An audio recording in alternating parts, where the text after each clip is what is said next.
Hi, listeners. Stories have so much power, and so does whoever controls the narrative. It is time that we dissect and analyze these stories. I am Vipul, and this is Folk Tales.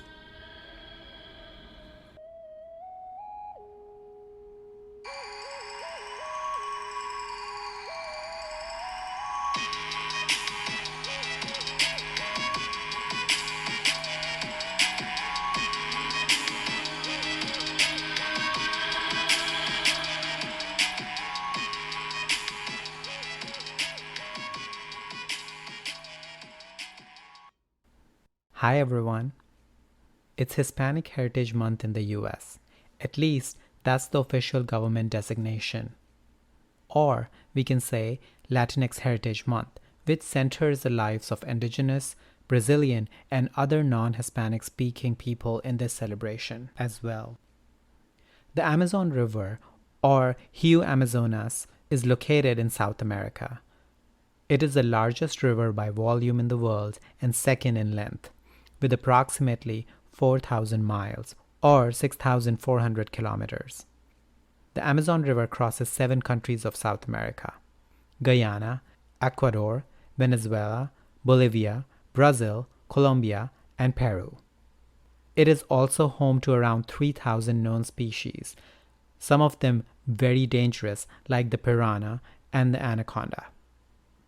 Today's story is a legend about how the Amazon River was born. On this note, it's story time.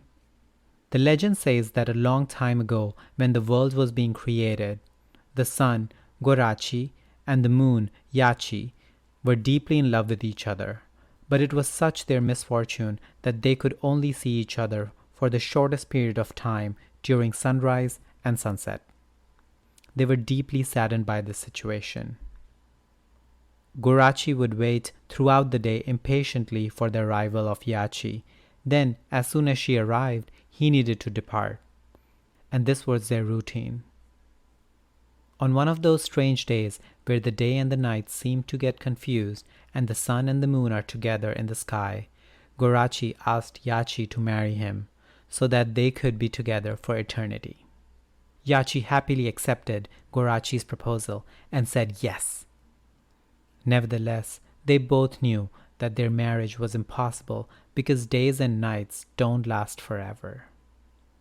Jací, extremely sad, said goodbye forever to Guarací and hid inside the Amazonian trees. Since then, they never saw each other again. Jací cried unstoppable for a long time. Her tears flooded all over the forest until they reached into the Atlantic Sea, giving birth to the Amazon River. The end. It's kinda sad, isn't it? But interesting how the genders were assigned to the sun and the moon, and their actions like proposing and crying are fitting into those gender conforms. The modern English poetic usage when personifying the sun and the moon has taken up the French or Romance gender for sol, which is masculine, and luna, which is feminine, instead of retaining the Germanic grammatical genders, where the sun is feminine and the moon masculine.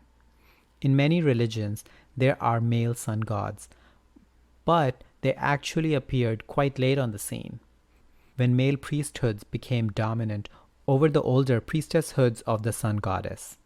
They tried to downgrade the power of the feminine by assigning it to the moon of lesser light, claiming the power and brightness of the sun for themselves. This is why later Sanskrit-related languages like Latin, Greek, French, Italian, and Portuguese assign a masculine gender to the sun and a feminine to the moon. Whereas in older languages of the same Indo-European family, like Sanskrit, German, and Old Goidelic, and Babylonian and other dialects from the Middle East, the moon is masculine and the sun feminine. This is the power of narrative. And talking about the power of narrative, in the beginning I mentioned Hispanic Heritage Month and Latinx Heritage Month. This revolves around the terms Latin, Latinx, and Hispanic. There are many different definitions to each of these terms, and although technically incorrect, lots of people tend to use them interchangeably. An important thing to note is that while technical definitions exist, how the terms are used socially and publicly varies. They are not monoliths. The culture and opinions are as diverse as the people. But what everyone can agree on and should focus on is how incredible, Chingonix, and rich the Hispanic and Latinx heritage is.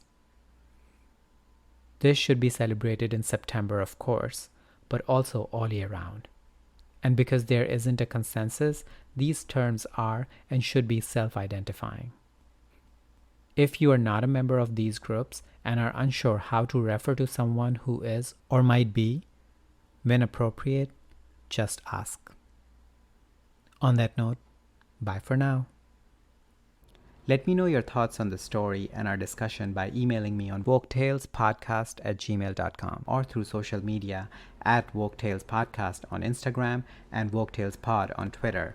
And please rate, review, and like Woke Tales Podcast, and don't forget to subscribe so you can easily access our weekly stories.